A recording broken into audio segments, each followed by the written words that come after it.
두 개의 강이 만나는 그곳에는 늘 생명의 속삭임이 들립니다.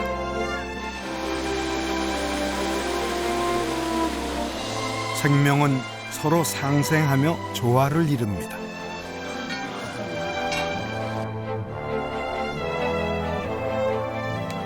자연은 오늘 또 다른 삶을 선물합니다. 생명의 강을 품은 이곳은 경기도 양평입니다.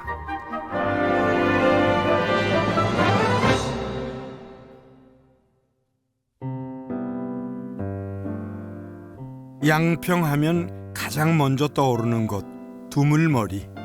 두물머리는 금강산에서 흘러내린 북한강과 강원도 태백에서 발원한 남한강의 두 물이 합쳐지는 곳입니다.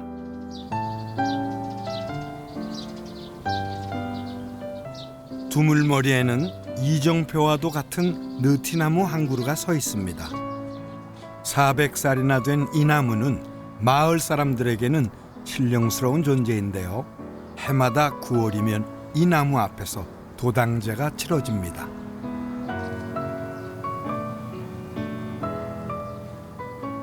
이른 아침에 피어나는 물안개와 강가 마을 특유의 아름다운 경관으로 유명한 이곳은 드라마와 영화 속 배경으로도 많이 등장했습니다.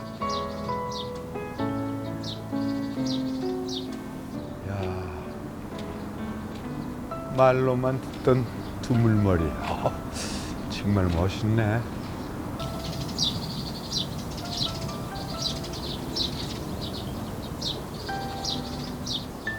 야, 참 수면만 바라보면 너무 고요하네.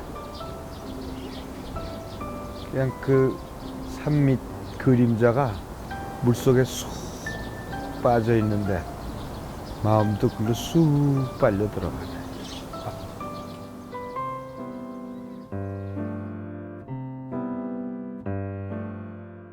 지혜로운 사람은 물을 좋아한다는 말이 있는데요. 푸른 산 빛깔을 닮은 맑은 강물을 대하니 머리는 물론 마음까지 개운해집니다. 사람들이 이곳을 왜 그토록 많이 찾는지 알 것 같습니다.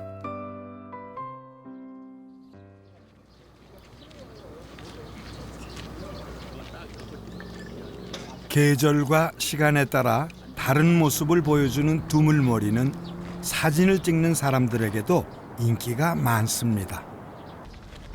아니, 뭐들 그렇게 집중하고 계세요? 예, 저희 여기 두물머리 촬영을 자주 나옵니다. 새벽에 나오면 이제 안개도 많이 낄 때 있고요. 예. 아, 그 안개 올라오는 거 그런 맛. 예. 그 이제 실안개 피어 올라오는 거. 저는 그 두물머리만 두물머리만. 두물머리만 25년을 어우. 찍는데 사진 안 찍는 1년에서 따지면 한 2달밖에 안 될 겁니다. 거의 저기로 매일 나오는데요. 예, 여기가 그 거의 300일 나오시는 거예요. 예, 여기가 그 남한강과 북한강이 예. 오밀조밀하게 그 만들어지는 그 모습이 너무 아름다워서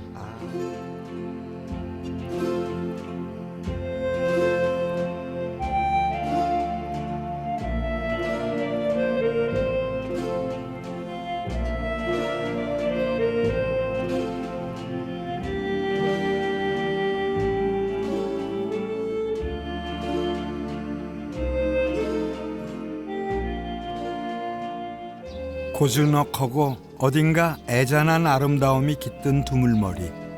하지만 불과 40여 년 전만 해도 이곳은 꽤 큰 나루터였습니다. 여기가 굉장히 큰 나루터였겠네요. 그렇죠. 컸죠. 옛날에는. 시장처럼. 옛날에는 이제 배가 여기 한 40호 살았는데 네. 한 30척이 이런 배가 있었어요. 짐 실어 나르는 배들이. 옛날에는 말이에요. 이 나물 싣고 서울로 가서 네. 저뭐는 시골에는 뭐 이 새우젓, 소금 이런 게 구해가지고 그렇죠. 그 배에다 사싣고 와가지고 마포 가서. 네. 마포가 새우젓 동네거든요. 네, 새우젓 거기 가서 사가지고 그 배에다 싣고 와가지고 예. 이 동네 분들하고 논아도 먹고 아. 서로 팔기도 아, 하고 팔기도 하고. 그러네요. 그런 식으로 해서 먹고 살았어요. 옛날에는. 상수원 보호구역으로 지정된 후 나루터 기능은 사라졌지만 최근 휴식처로 거듭나고 있습니다. 두물머리 일대에 산책로가 만들어지면서 사람들의 발길이 끊이지 않습니다.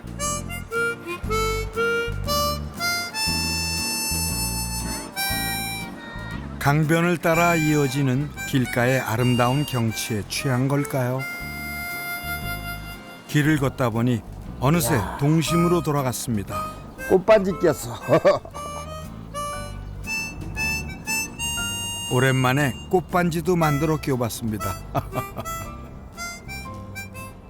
생각난다 이 오솔길 그대가 만들어준 꽃반지 끼고. 야, 옛날 노래인데 42년 전 노래. 꽃반지 끼고 진짜 이거 그때도 안 만들었는데 더 어렸을 때 만들었는데 60년 만에 처음 만들어 보는 것 같으네.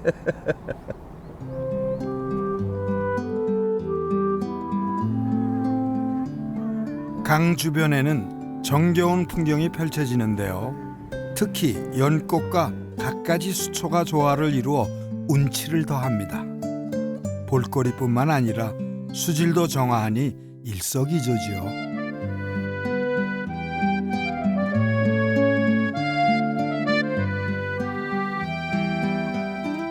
양평을 감싸 안고 흐르는 남한강과 북한강은 한 폭의 투명한 수채화 같습니다. 이 맑은 물은 수많은 생명의 근원이기도 한데요. 사람 또한 풍요로운 강에 기대어 사는 존재입니다. 어부들이 작업하는 간이 선착장을 찾았습니다. 여기 이렇게 여러분들이 계시네. 아, 여기 어부들이 굉장히 많은가 봐요. 어부들이 굉장히 많으신데 예, 여기 어부들이 참 많습니다. 몇 명이나 되세요? 한 80, 한 7명 이상수 보호구역 위서 잡는 사람들이 한 80, 한 7명쯤 돼요. 아, 요 양평에 해당하는 남한강에 예, 예. 87명의 어부가 계셔요. 예. 아니, 여기 그렇게 고기가 많이 나와요? 아, 이거 뭐 많이 나온다는 것보다도 그냥 부지런히 일하면은 그냥 밥은 먹고 살고. 아, 그래요? 예. 아니, 근데 저기 상수원 보호구역이라 어업 허가를 받은 이들만이 배를 타고서 작업을 할 수 있는데요. 맑은 물에 사는 것들이 가득합니다. 그런데 이곳 강가에서 대대로 어부로 살아온 이원순 씨에 의하면 불과 20-30년 전만 해도 독특한 방법을 사용해 물고기를 잡았다고 합니다. 여기서 고기를 잡게 되면 여기다가 그 수수깡으로 해서 수수깡. 예, 그걸 엮어가지고 물에다 집어넣으면 그게 이렇게 떠 있잖아요, 이렇게. 예, 예. 그러면 고기가 못 내려가는 거야. 아, 그 수수깡 때문에. 예, 그러면 이제 거기 고기가 많은지를 아니까는 예. 그 근방에 와서 이제 그때는 찍는 거고요. 그 낚시를 이제 하는 거예요. 그전에는 우선 그때는 목선에 했었어요. 나무로 만든 배. 나무 배니까. 이 배가 없었어요.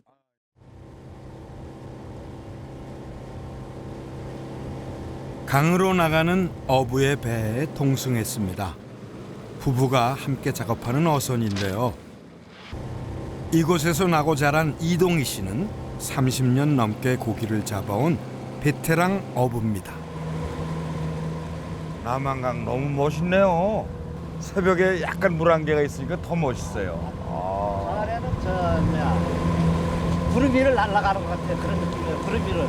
아, 가을엔 구름이 날아가는 것 같아요. 그렇게 딱 피니까 신선이 따로 없네. 그러니까 그 재미에 아, 그 재미 있겠네요. 아침에 또 일출을 뜰때 보는 것 같게 풀려가지고. 예. 야. 이윽고 작업이 시작됐는데요. 미리 쳐놓은 그물이 제법 묵직합니다. 우레지도 나오고 쏘가리도 나오고. 그런데 걸린 물고기마다 그물을 타고 전해지는 느낌이 다르다고 합니다. 이제 뭐냐면 고기 종류에 따라 가지고 예. 느낌이 틀려요 이제. 어. 그러니까 아 쏘가리다 뭐 잉어다 이제 뭐 그물 느낌에 예, 느낌이에요. 쏘가리 잉어로 구별한다고요? 예. 그 쏘가리 신사예요.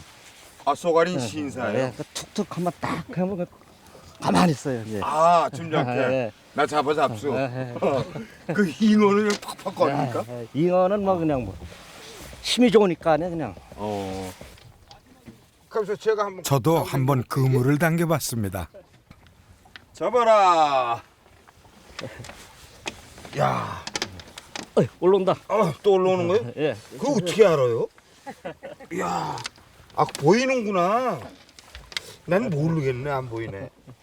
어이구. 어이샤, 어이샤, 어이샤. 어이구, 벌떡벌떡 한다. 아이고 봐, 이거. 야, 큰 놈 아니에요, 벌써. 내가 잡으면 이상하게 고기가 많이 나오네. 어이구, 그 참. 어이구, 반갑다, 이놈들아. 아이. 이동희 씨의 아버지가 고기 잡던 때처럼 지금도 강은 풍요롭습니다. 남한강에서는 철마다 다른 물고기들이 잡히는데요. 요즘은 주로 누치와 모래무지 같은 것들이 잡힙니다.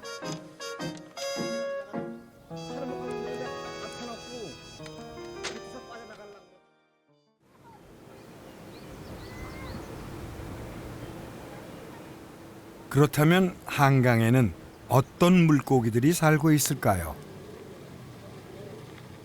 야외 수조와 실내 수족관을 갖춘 민물고기 생태학습관은 민물고기에 대한 이해를 돕기 위해 만들어진 공간입니다. 이곳에서 가장 인기 있는 곳은 물고기들에게 직접 먹이를 줄 수 있는 수조. 평소 가까이 접하기 어려운 물고기들이 가득합니다. 옳지. 야, 많이 먹어. 먹네, 저 먹는 거 봐. 많이 먹어. 많이 먹어. 이렇게. 많이 먹어.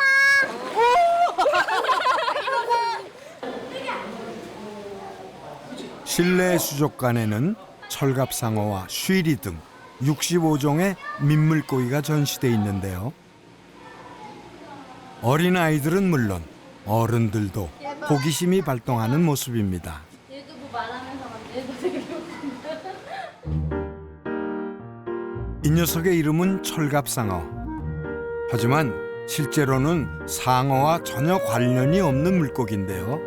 우리나라 강에서는 이미 멸종된 어종입니다.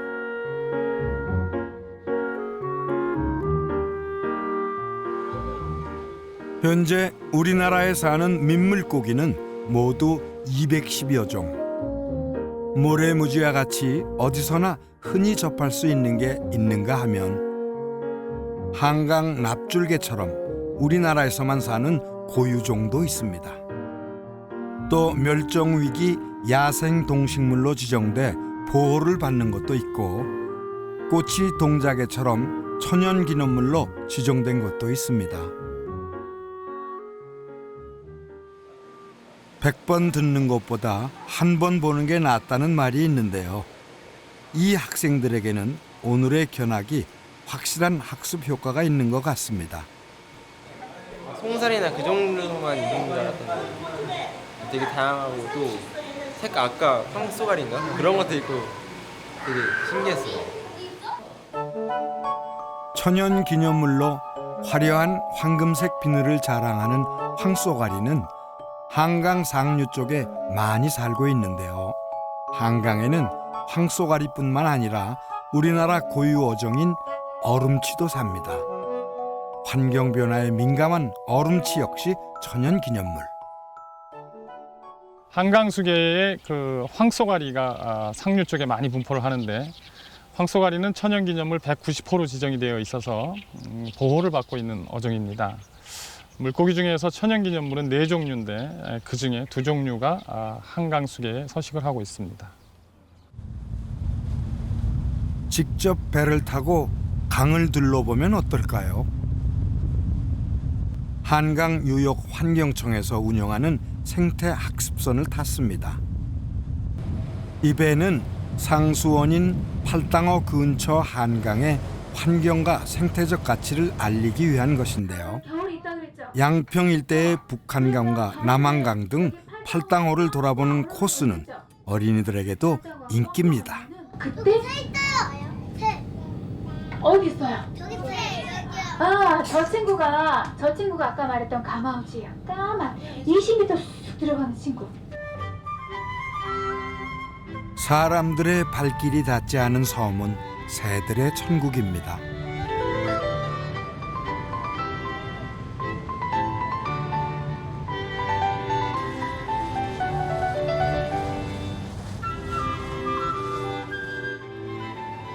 바로 코앞에 두고도 그동안 멀찌감치 보거나 아니면 다리 위에서 내려다봐야만 했던 족자도가 속살을 드러냅니다.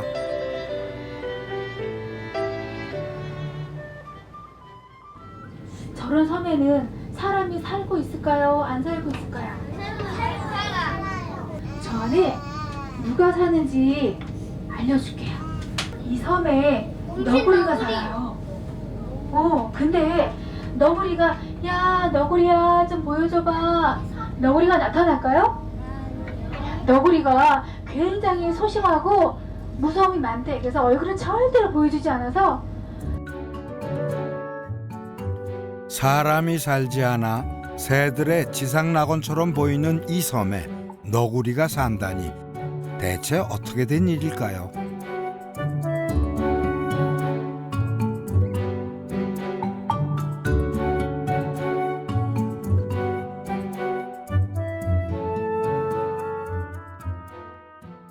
양수리에 산 지가 지금 30년이 훨씬 넘었는데도 가마우지가 사는지 외가리가 사는지 전혀 몰랐었거든요.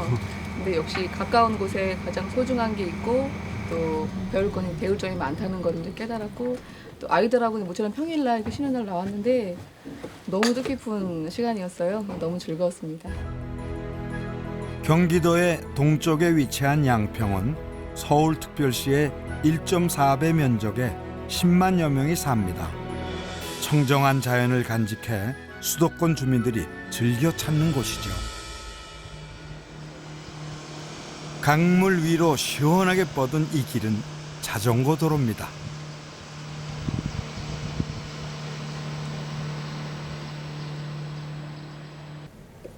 주말이면 이곳에는 강바람을 가르는 자전거 물결이 유쾌하게 펼쳐집니다. 저도 그 행렬에 동참했습니다.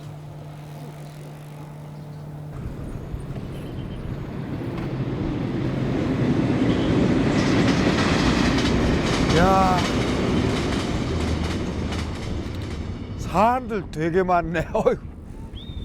강물 길 그냥 자전거 타고 달리니까 그냥 시원하네. 그게 매력이네.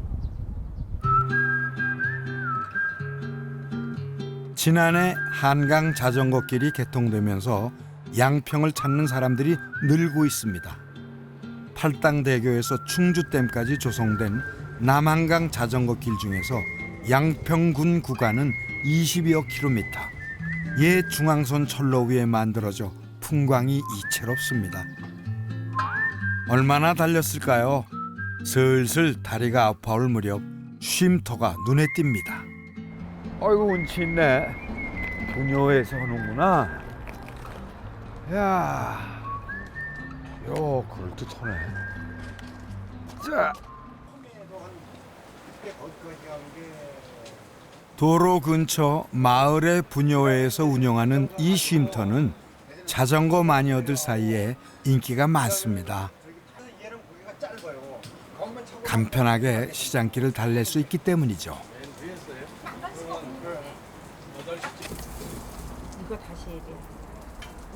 날씨가 더워지면서 시원한 콩국수를 찾는 사람들이 부쩍 늘었는데요. 이곳에서 만드는 음식의 재료는 대부분 분효회 회원들이 직접 키운 것들이라고 합니다. 직접 저기 하신 거예요, 마을에서? 예. 언제? 작년 가을에 농사 진 거죠. 콩국수 만드는 재료를 다 이 마을에서 농사진 걸로 알았어요? 예. 믿을 수 있는 재료에 넉넉한 인심, 거기에다가 정성까지 더해지니 맛이 없을 수가 없겠죠. 보기만 해도 군침이 돕니다. 다른 데보다 이제 값도 싸고 양도 푸짐하게 주시고 그러니까 일부러 들려서 와서 이제 한 번씩 막걸리 한 잔 이제 국수 이렇게 먹고 가죠. 마음이 통하는 사람들과 함께 땀을 흘리고 또 음식을 나누는 것도 자전거를 타는 매력 중에 하나가 아닐까 싶습니다. 자주들 나오세요? 예, 가끔 나와요. 아 그래요? 한두 번. 일주일에 한두 번요? 아 여기 양평 좀 매력적인 것 같아요 보니까. 아주 강 따라서 예. 좋죠. 강 따라서 경치가 좋고요. 자전거 몇 킬로 타시는 거예요? 지금 현재 한 40km 탔어요. 근데 이제 가는데 약 강평 저 여주 저 이포복까지 이제 갈 예산인데요. 그러면 굉장히 많이 타시는 거네요. 예, 왕복 한 2, 30km 됩니다. 아이 몸 괜찮으세요? 괜찮죠. 이야 100세 확 넘기시겠네. 자전거 길에서 만난 양평의 풍경은 자동차를 타고 갈 때와는 사뭇 다르게 펼쳐집니다.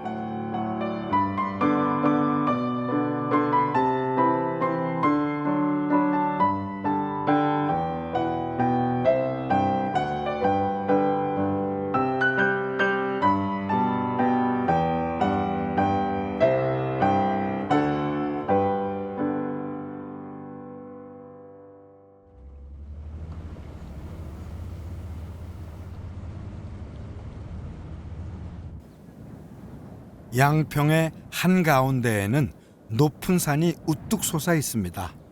해발 1157m의 용문산. 산세가 웅장하고 계곡이 깊어 예로부터 명산으로 알려져 있는 이 산에는 사람들이 많이 찾는 사찰이 하나 있습니다.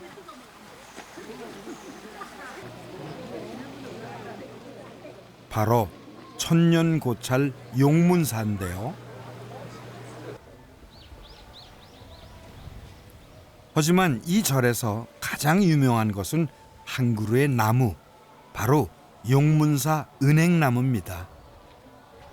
수령 1100년을 자랑하는 이 나무는 우리나라 은행나무 가운데 가장 오래된 나무로 높이가 무려 42m, 뿌리 부분의 둘레는 15m에 이릅니다.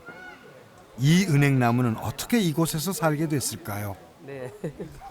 네. 이 은행나무가 이제 두 설이 있는데요. 네네. 하나는 의상 스님이 이제 이렇게 지팡이를 꽂아서 생긴 설이 하나가 있고, 하나는 그 갱순왕 아들인 마이태자가 이제 이 은행나무를 심었다는 두 설이 있습니다. 그래서 약 추정하기를 창건 연대를 전후로 봤을 적에 1100년이 넘은 거로 이렇게. 예. 이건 뭐예요?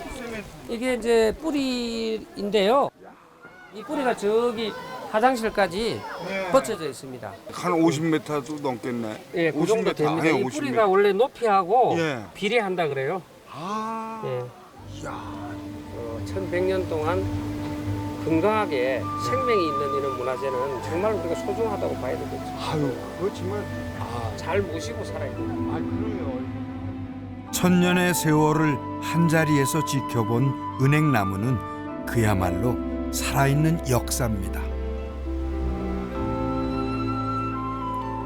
조선 세종 때 당상관이라는 품계를 받을 만큼 소중히 여겨졌던 이 나무에는 오래된 수령만큼이나 신기한 이야기도 많이 전해져 내려옵니다.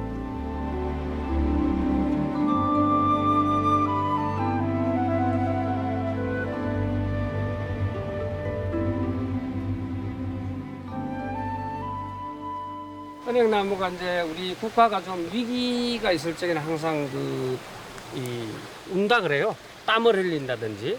아, 우리나라에 위기가 있으면. 예, 6.25 때도 한 50일을 울었다 그래요. 하는 울음을 울었다. 나무가요? 예, 그래서 영목이다. 신령스러운 나무다. 일제시대 때는 이 일본의 순사가 이 톱으로 이거를 배 갈라 그랬어요. 톱으로 베다가 바로 쓰러져서 기절을 했어요. 그러면서 이게 이제 혹이 생긴 겁니다. 그동안 얼마나 많은 시련을 감내해야 했을지 감히 가늠하기조차 어렵습니다. 두 스님들이 산을 오릅니다. 이들은 용문사의 분원인 선제정사의 비구니 스님들입니다. 초여름으로 향하는 산에는 산초며 참나물, 곰치가 지천인데요. 산나물을 뜨는 스님들의 모습이 마치 산의 일부인 듯 자연스럽습니다.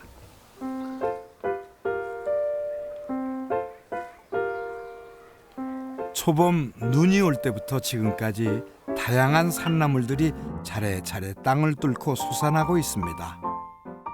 맛이 시큼한 까치 수염과 상쾌하면서도 독특한 향기가 일품인 참나물, 그리고 곰이 좋아한다는 곰치도 보이는군요. 용문산의 산나물은 조선시대 임금님께 진상했을 정도로 향과 풍미가 뛰어나다고 합니다. 맛의 차이가 많이 나죠. 이 뭐 같은 노지라고 해도 환경이 어느 정도 완벽하게 받쳐준 데서 자란 나물은 자기 기량을 마음껏 발산시킬 수 있는 그게 더 많잖아요. 그러니까 여기 게 향이 더 강하고 또 기분 나쁘게 향이 강한 게 아니라 입안에 도는 그 풍미가 강하고 또 식감이 좋고 잎이 이렇게 크지만 부드러워요.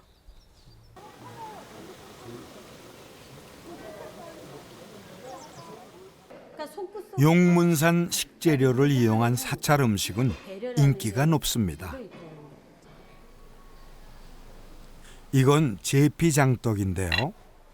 재료가 되는 제피잎은 사찰에서 필수적인 밑반찬 재료 중 하나입니다. 제대로 된 사찰 음식은 전래의 맛을 살리되 청정 수행 정신을 포기하지 않은 음식입니다. 아주 수백 년 이상이 된 음식일 거예요. 이게 스님들이 참선하시면서 산에 가 있을 때 영양분은 뭔가를 드셔야 되고 또 그 먹는 거에 시간을 많이 뺏기실 수는 없으니까 골고루의 영양분과 그러니까 밥만 조금만 하면 이 제피장떡 하나로 한 끼 식사가 충분히 다 될 수 있는 거예요. 이렇게 해서 살짝 거놓으면 1년이 가도 절대 상하지 않습니다. 사찰 음식은 그저 훌륭한 수행자를 만들기 위한 것만이 아니라 음식이 사람의 성품을 만들고 육신도 건강하게 만든다는 믿음이 담겨 있습니다.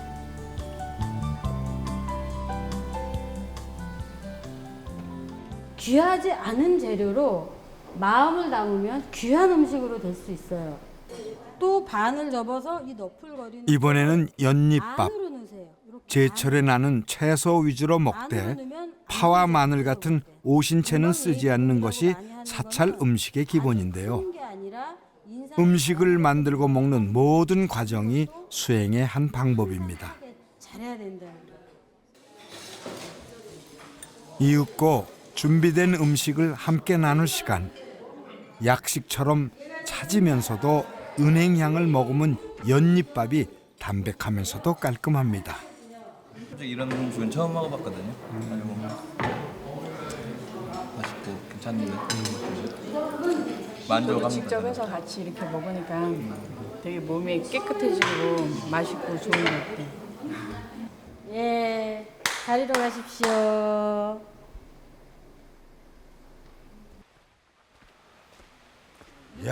계절이 성큼 여름으로 접어들 무렵 산 곳곳에는 생명이 꿈틀댑니다. 이런 게 예술이야 그냥.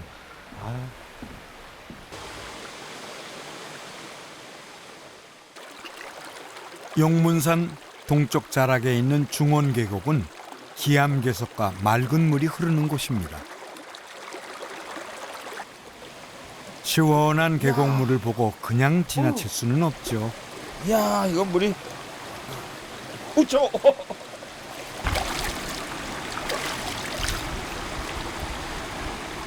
와, 시원해. 아.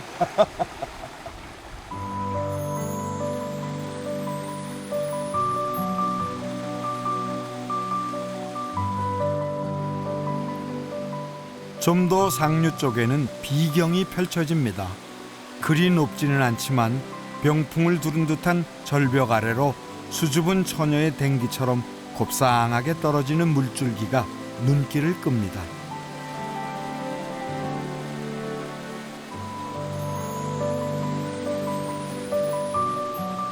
굽이굽이 휘돌아 흐르는 물을 보고 있노라니 가슴까지 상쾌해집니다.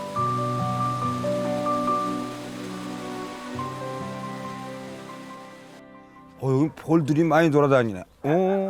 산자락을 걷다 벌통을 발견했습니다.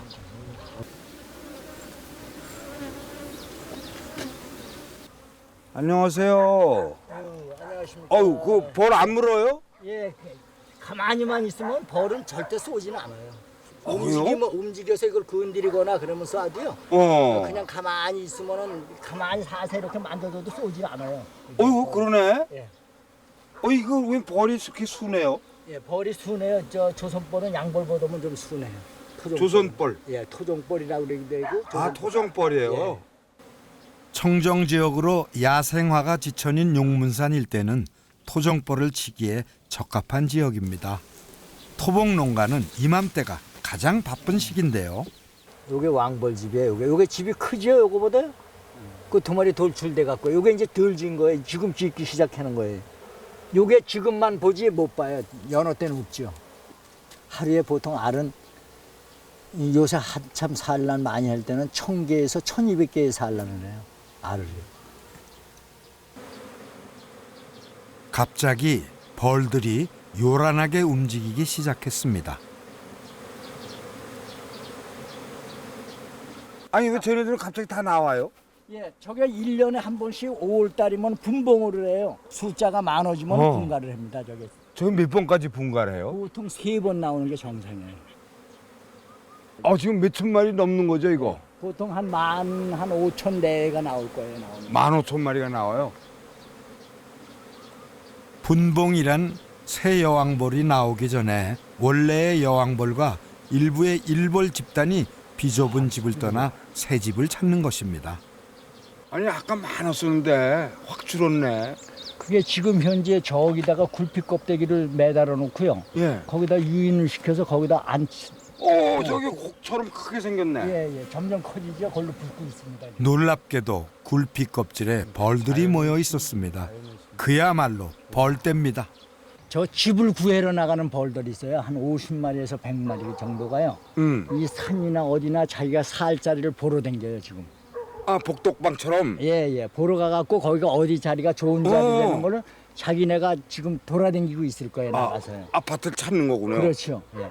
그리고서는 저거를 우리가 완전히 싸져 있는 상태에서 오래 놔두면요. 예. 그게 그냥 집으로 찾아가요. 그냥 집으로 자기가 데로. 봐둔 대로 도망을 가죠. 그 안에 우리가 받아들여서 앉혀놔야 돼요. 그거 참 재밌네. 예. 근데 저거 이제 나가는 그 여왕벌은 예. 엄마가 이제 딸을 이렇게 독립시켜 주는 거죠, 내보내. 아니죠. 저거는 엄마가 나가요. 딸한테 집을 주고. 예, 딸한테 집을 주고 예. 엄마가 분갈을 하는 겁니다. 새 식구를 데리고 나가는 거예요. 오. 그것도 병력도 나눠주고. 그렇죠. 나 요만큼만 데리고 나간다 그러고 나. 야, 그 대단한 모성애네요. 예.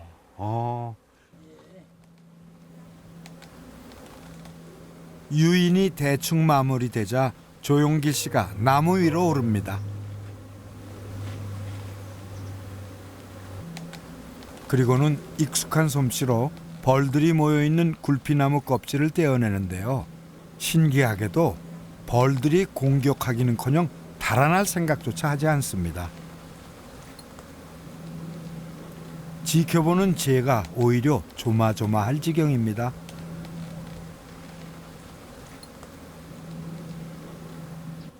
벌들이 새로운 집을 찾아 옮겨가는 과정은 신비로움 그 자체입니다.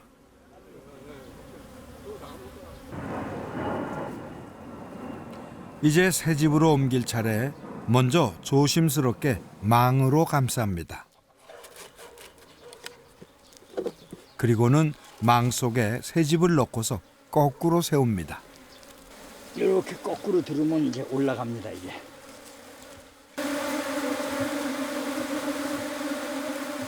잠시 후 놀랍게도 벌들이 약속이나 한 듯 새 집으로 움직이기 시작합니다.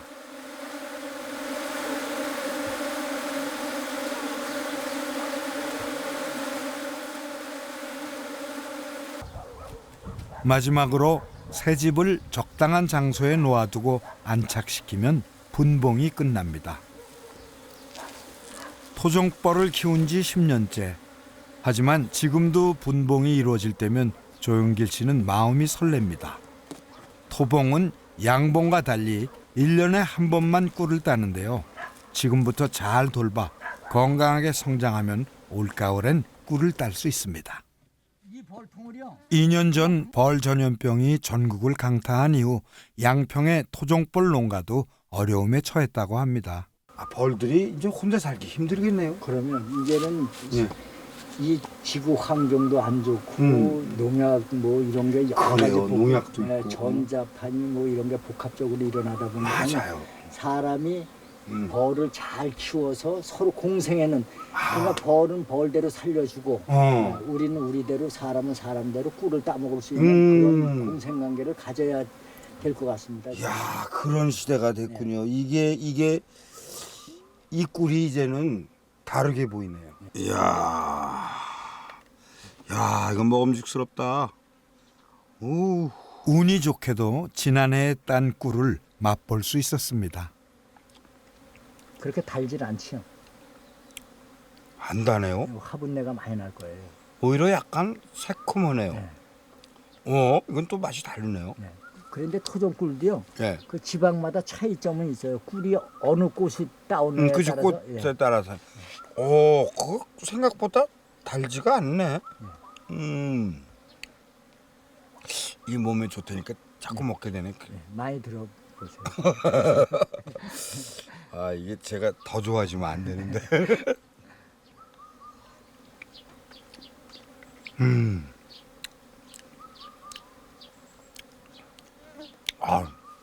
맛있어요.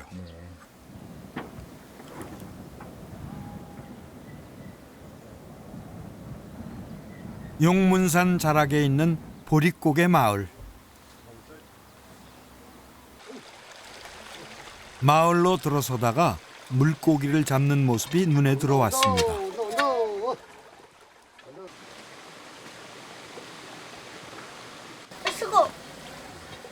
어르신들과 어린아이들이 어울려 물속을 헤집고 다니는 모습이 정겨운데요.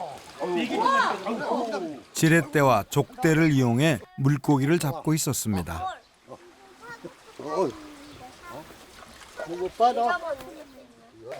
안녕하세요. 고기가 잡혀요? 우리 손주들 이렇게 모처럼 놀러 와서 예. 이거 좀 잡아서 먹이려고.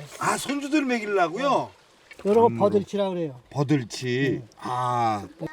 깔딱미기라고 그러는 거거든요. 깔딱미기. 예. 요게 맛있어요.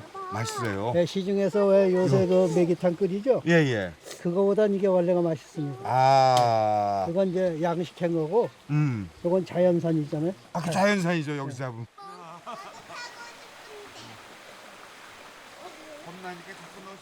모처럼 만에 마음껏 자연을 즐기는 아이들. 덕분에 제가 좀 힘이 들었습니다.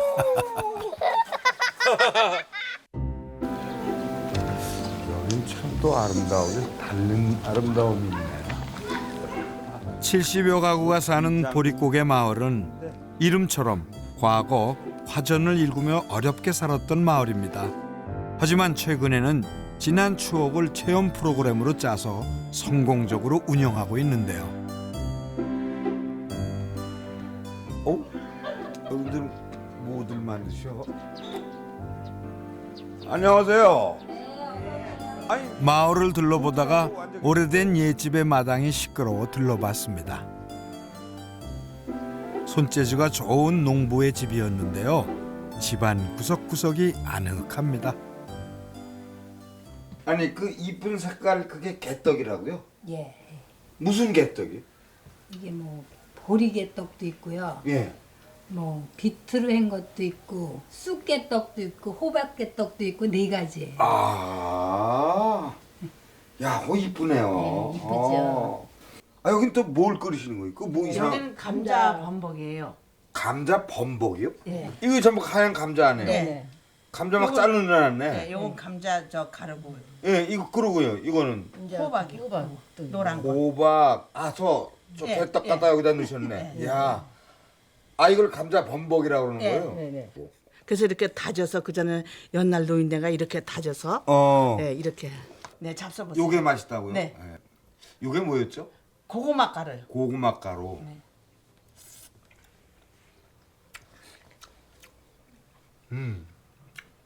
그 달콤한데요? 식어도 요건 말랑말랑해요. 그래요. 요 무슨 젤리 같아요. 네. 그러니까 60년 전 그럴 때 네. 그때 이건 매일 드신 거예요. 그러니까 쌀이 없으니까는 쌀이 없으니까. 쌀이 없으니까 맨날 이렇게 해서 그냥 감자 예, 범벅만 예, 주셔가지고. 감자 까가지고 응. 이렇게 또 감자 가루 이렇게 뜯어놓고 주로 밀가루 개떡 뭐 예. 그냥 아무거나 넣어가지고 그래요. 범벅. 그래서 먹었어요. 근데 난 지금 이런 게 싫어요. 이런 게 싫어요. 예, 왜요? 그전에 하도 먹었더니 하도 드셔서. 예, 아주 싫어요. 이거 어머니가 옛날에 해주셨을 거 아니에요. 예. 이거 엄마가 해는 거 보고 배워가지고 나도 이렇게 이제 해먹는 그죠. 거예요. 예. 지금 이제 어머니 안 계시잖아요. 안 계세요. 이거 떡 보면 어머니 생각나시죠? 나지요. 엄마가 이렇게 해줬을 때 음. 먹었었는데 내가 또 이거 역시 배워가지고 또 이렇게 해먹는 거 보면 나도 진짜 이상해요. 야, 고향처럼 느껴지실 것 같아요. 네.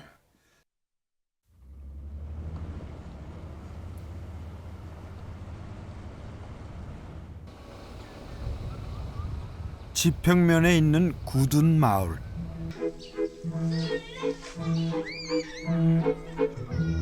소박한 옛 모습 그대로인 굳은역은 상하행선 각 4번씩 하루에 8번 무궁화호 열차가 머물다 떠나는 간이역입니다.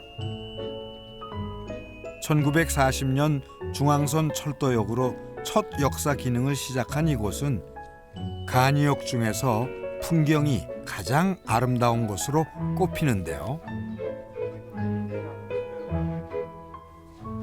한때 통학생들만 100여 명에 이르렀고 봄이면 산나물을 뜯어다가 서울에 내다 팔던 사람들로 붐볐던 흔적은 이젠 찾아볼 수가 없습니다.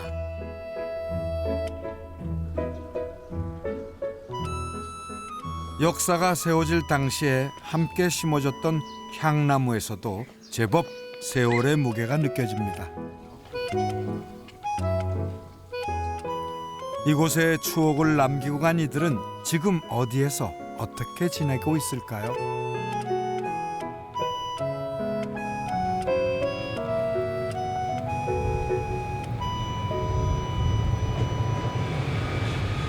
덜컹거리는 소리와 함께 무궁화호 열차가 도착합니다. 주말 이용객이 좀 늘었지만 세월을 돌이킬 수는 없는 법. 오는 8월 이후 굳은역에는 더 이상 기차가 서지 않을 예정입니다. 옛 정취 느낌 그대로고요. 그 다음에 여기 양평에서 사실은 이게 이제 강원도로 넘어가는 인접이라고 그러는데 너무너무 그 깊은 산속 같은 느낌이 약간 들면서 편안한 느낌이 듭니다. 예. 옛날 그 어렸을 때 그 우리 놀던 모습 그런 것도 생각이 들고 그렇습니다.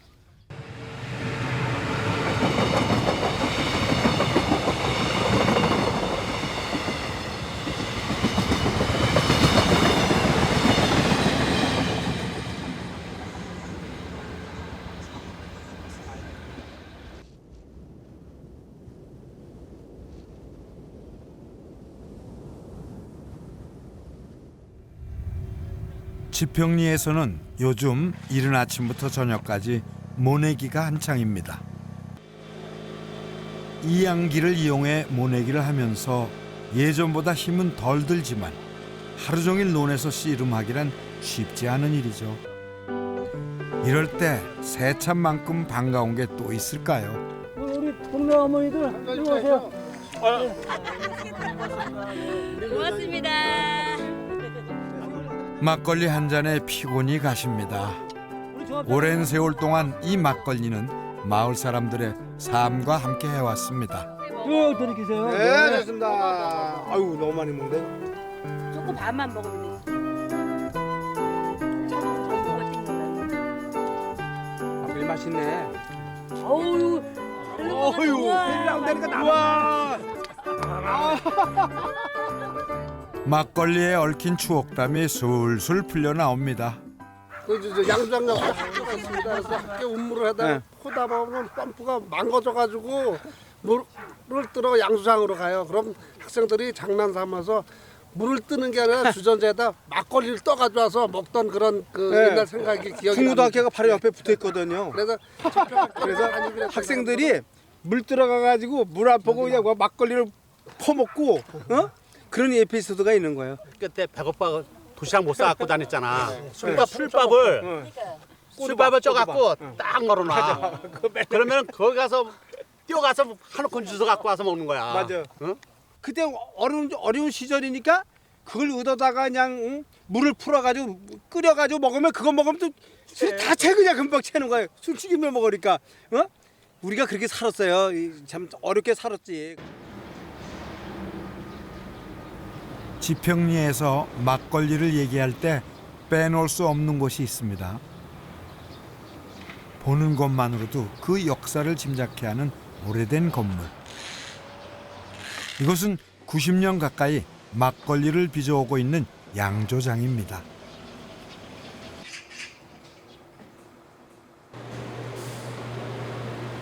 작업장 안에서 뜨거운 김과 함께 고소한 냄새가 퍼집니다. 술밥의 재료가 되는 찐 밀가루입니다. 시루에서 꺼낸 술밥은 보쌈실이라 불리는 곳으로 옮겨지는데요. 바로 막걸리 발효의 기본 재료가 되는 누룩곰팡이균을 1차로 배양하는 곳입니다. 이렇게 볼을 씌워놓기 때문에 보쌈이에요. 너무 식어버리고 볼을 안 씌워놓으면 너무 식어버리고 습도가 다 날아가니까 곰팡이균이 생성하는데 가장 중요한 요소가 온도 습도니까.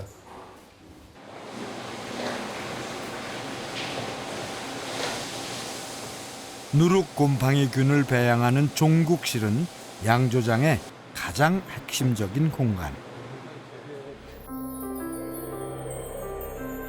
종국실 안에는 작은 나무 상자가 가득합니다.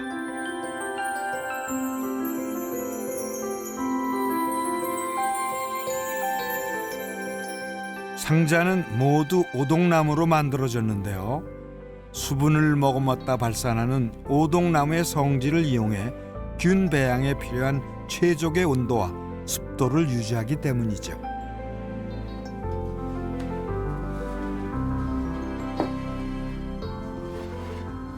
이곳에서는 30년 경력의 공장장이 모든 작업을 손으로 합니다.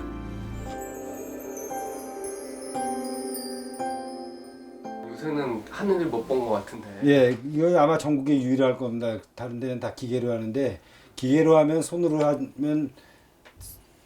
해서 해결할 수 있는 거를 기계로는 도저히 해결할 수 없는 게 현상이 나타나요. 술맛의 비결은 이뿐만이 아닙니다. 단열을 위해 지금도 옛날 방식을 고수하고 있는데요. 특이하게도 지붕과 천장 사이에 왕교를 깔아 놓습니다.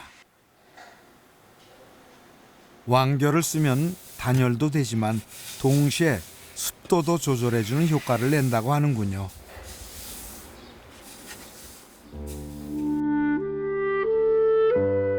지평 막걸리는 1925년에 세워져 3대째 막걸리를 빚어오고 있습니다.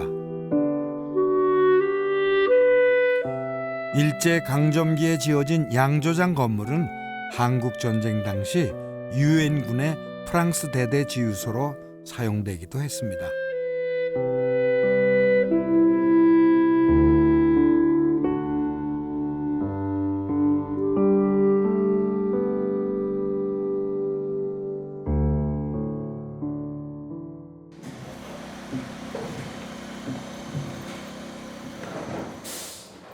이곳은 막걸리가 숙성되는 발효실입니다.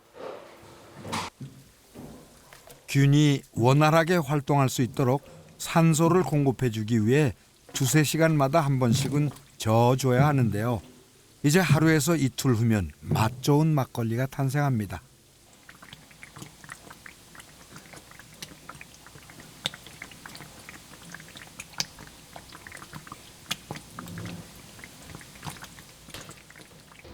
오랜 세월 동안 제자리를 지켜온 지평 막걸리에는 지평 사람들의 추억과 삶이 녹아 있습니다.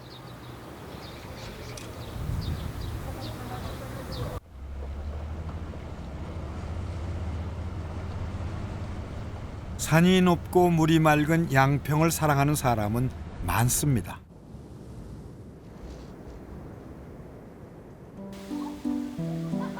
서종면 순흥리에 있는 소나기 마을은 황순원의 소설 소나기의 배경을 그대로 재현해 놓은 곳입니다. 소설 속 소년과 소녀가 만나고 헤어지는 배경이 됐던 곳입니다. 선생님께서 이런 말씀을 하셨어요. 이제 53년이면 6.25 후에 좀 피폐되어 있는데 좀 이렇게 아름다운 그런 소설로 국민들을 조금 위로해주고 싶었다. 뭐 이런 말씀은 좀 동심으로 가잖아요. 우리가 그 소설을 읽으면서. 그래서 지금 여기 오는 분들도 남녀노소 다양한데 정말 어르신들 와서 동심으로 회복해 가세요. 뭐 여기서 소나기 쏟아지면은 수수탄 속으로 숨으시고 너무 즐거워하세요. 징검다리가 있는 개울가에서는 소년과 소녀의 해맑은 웃음소리가 들리는 것 같은데요.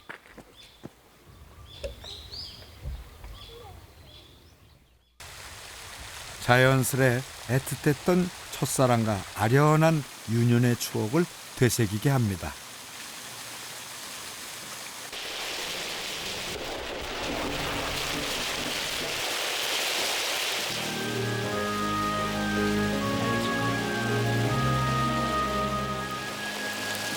너도 들어와.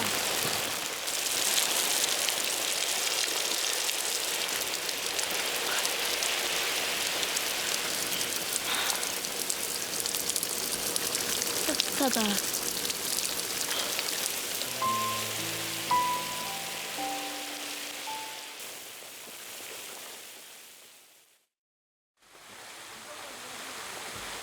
이곳에는 황순원 선생의 문학관도 함께 세워져 있습니다.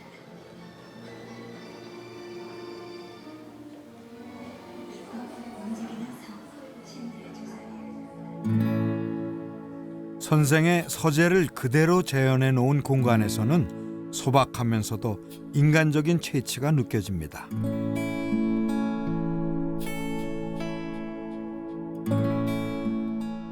선생의 육필 원고도 전시돼 있는데요. 깨알 같은 글씨로 빈틈없이 수정한 노트에는 대가의 예술혼이 녹아 있는 것 같습니다. 북한에 고향을 둔 선생에게 이곳 양평은 문학적 토대를 제공해준 제2의 고향이었습니다.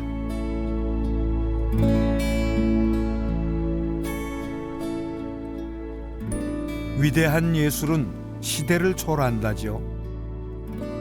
이 아이들에게 소나기는 어떤 영향을 미칠까요? 기념관 안은 문학의 향기가 흐릅니다.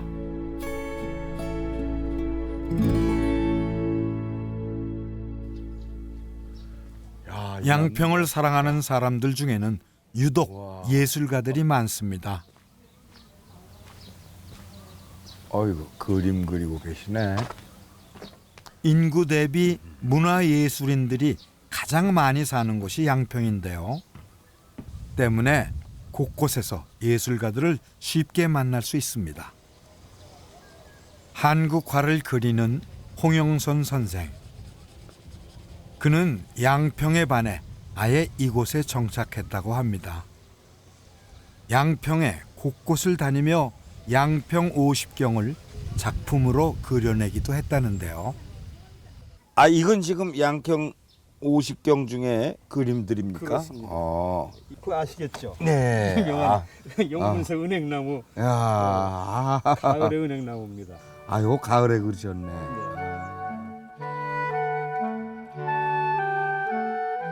잠시 양평 50경 한번 감상해 보시죠.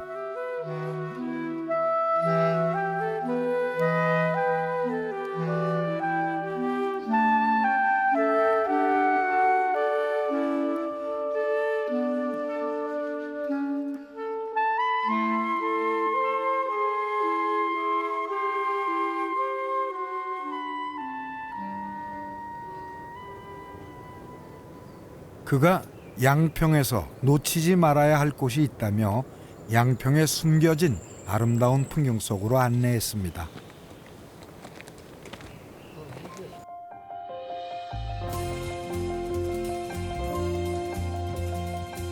함께 오른 곳은 파사성. 양평과 여주의 경계에 걸쳐 있는 파사산 능선에 세워진 산성입니다.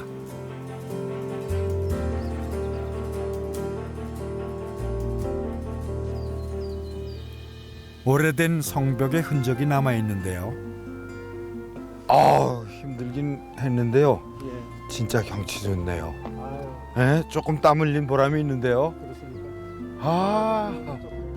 발 아래로 유유히 흐르는 남한강 물줄기가 내려다 보이며 탁 트인 느낌을 줍니다.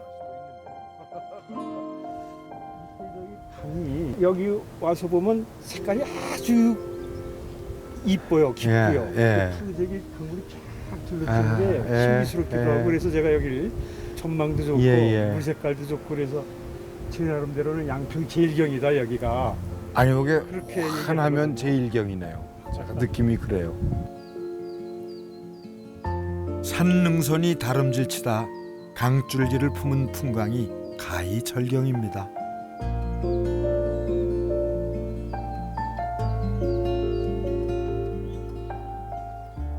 양평에서 가슴속에 오래 남을 풍경 하나를 품습니다.